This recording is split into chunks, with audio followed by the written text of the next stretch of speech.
On débute nos rencontres sous le thème de l'art. On est en compagnie d'une artiste multidisciplinaire de la région, très active dans le milieu, Sarah Letourneau, qui est avec nous ce matin pour nous présenter une exposition dont aura lieu le vernissage ce soir, une exposition qui s'intitule Nature morte et courte pointe.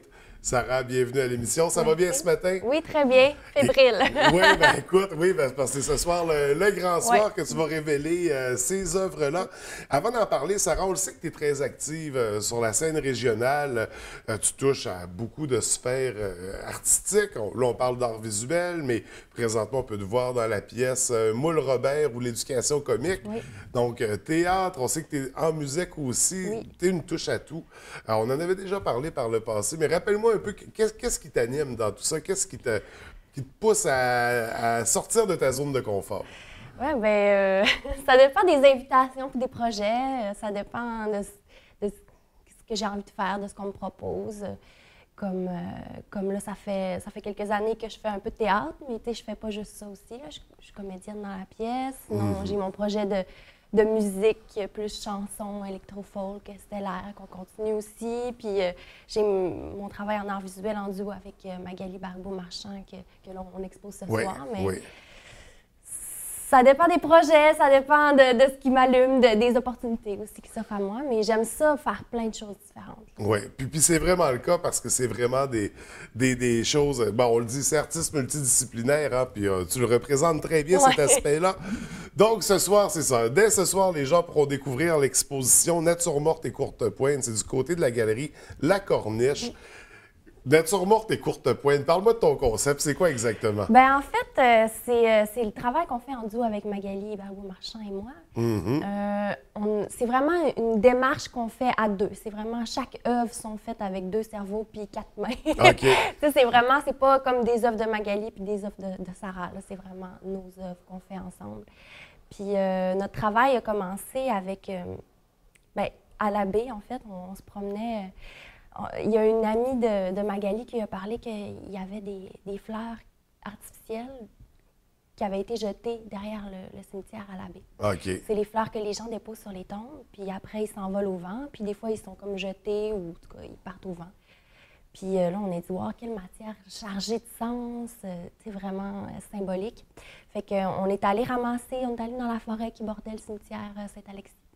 Puis là, on a trouvé cette matière-là. On a trouvé des petits pétales, des petites gerbes un peu à travers les feuilles mortes. On touche à rien qui est sur les tombes, on veut ramasser dans le reste. Oui. Puis après, on prend toute cette matière-là, on enlève les tiges de plastique, on défait tout le tissu de la fleur artificielle, en fond. Puis après, on les découpe en petits carrés, puis on les coud en courte pointe. OK. La courte pointe qui est aussi comme un textile de mémoire. Tu sais, c'est comme avant, c'était fait avec un petit bout de ton veston, un bout de ma robe, de toute la famille. C'est ça. Ouais. C'est quelque chose de réconfortant aussi, d'assez joyeux comme tissu, comme couverture. Fait que tous les tissus proviennent de ces fleurs-là artificielles, oui. OK, parce qu'il y a quand même des courtes pointes qui sont de bonne dimension. Oui, il a fallu... c'est beaucoup de travail. Beaucoup, ouais. Oui, la première qu'on a faite, elle mesure à peu près 4 pieds par 7 pieds. Puis avec tous des petits carrés gros de même, que c'est toutes des fleurs qu'on a cueillies pétale par pétale au sol ou dans les forêts qui bordent les cimetières du Saguenay-Lac-Saint-Jean. Puis là, ça fait 2 ans qu'on travaille ce projet-là. Là, on a exposé pour la première fois à la galerie de l'université. Puis là, on est allé à Montréal. Puis là, cet été, on a fait le symposium d'art contemporain de Baie-Saint-Paul. On a remporté le prix du public. D'ailleurs, notre travail a vraiment beaucoup touché les visiteurs du symposium. Là-bas, c'est un gros symposium. Il y a 9000 personnes qui le visitent à chaque année. Oui. Symposium provincial, très connu du côté de Baie-Saint-Paul. Ça fait qu'il y a déjà un succès là, autour de cette exposition-là, ce concept-là. Est-ce qu'il y a un certain hommage aux gens de la région, aux défunts? Oui. Est-ce qu'il y a ça dans la démarche aussi? Bien, nous, c'est ça, c'est une manière de rendre hommage justement à chaque personne, premièrement aux gens décédés. Ça devient comme une espèce de mosaïque de ces matières-là très chargées de sens. Puis en même temps aussi beaucoup sur tous les gens qui prennent le temps d'aller fleurir la tombe d'un être cher, d'une fleur artificielle, mais qui représente la vie aussi. Puis qu'après ça finit sa vie utile, ça s'envole au vent. ça se ramasse dans la nature. Puis nous, on fait souvent nos récoltes à l'automne parce que ça se voit mieux dans les feuilles mortes, puis sans les feuilles sur les arbres aussi. Fait que, puis c'est pas la seule pièce, mais c'est vraiment ça que ces courtes pointes-là qui ont influencé notre travail. On a d'autres pièces sculpturales. Puis, qui ne sont pas nécessairement issues de...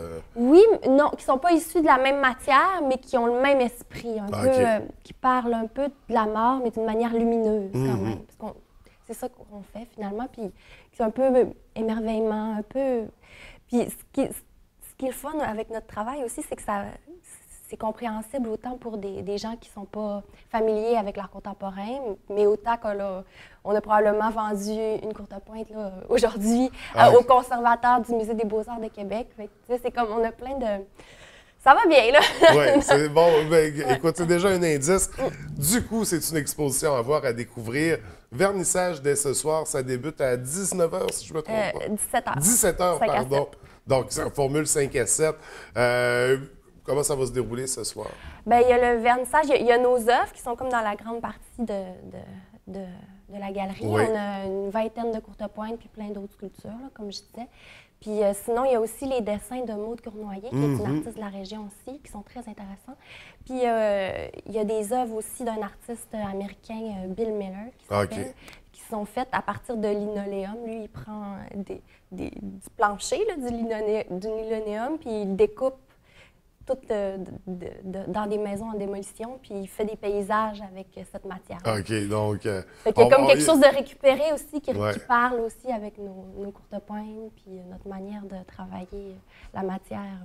2 autres expositions qui seront présentées à compter de ce soir également. Oui. Mais la principale, bien sûr, Nature morte et courte pointe, qui risque d'être très intéressant. On invite les gens à venir ce soir, venir voir cette exposition qui a du succès partout où elle est présentée. Écoute, Sarah, ça, c'est pour l'exposition de ce soir. On sait que tu es toujours dans Moule Robert. Ça se poursuit cette semaine? Oui, c'est la dernière semaine de représentation. On reprend mercredi, en fait, demain soir jusqu'à samedi. Ça te fait une grosse semaine, là. Ben oui, mais ça va bien, là. Là, on est bien rodés dans le spectacle. Les représentations se déroulent bien. C'est un spectacle que les gens apprécient, qui est très d'actualité avec ce qui se passe présentement. C'est... tous les mois aussi, MeToo, il y a ça dans le spectacle aussi, mais c'est une drôle de bibite. C'est vraiment un théâtre contemporain qui va dans des sujets très profonds, mais en même temps, il y a beaucoup d'humour dans le spectacle. Puis on s'ennuie pas, il y a de la vidéo, on est 7 comédiens constamment sur scène.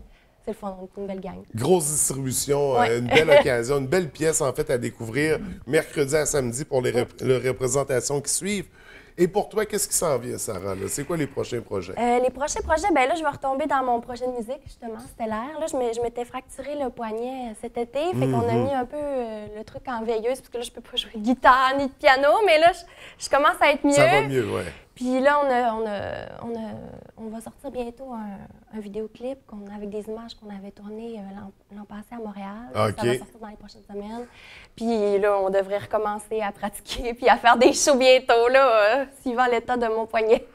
On te souhaite un prompt rétablissement. Vidéoclip qu'on va surveiller de très près. La sortie, si on a l'occasion de le présenter, ça nous fera plaisir. Mais là, on va se concentrer pour le vernissage de ce soir. L'exposition Nature morte et courte pointe, c'est à la Galerie La Corniche et c'est jusqu'à quand qu'on va pouvoir aller voir l'exposition? C'est 2 semaines seulement, c'est jusqu'à la fin octobre. OK. Donc, on a 2 semaines pour aller découvrir ces œuvres-là qui ont tant de succès, très populaires partout où elles sont présentées.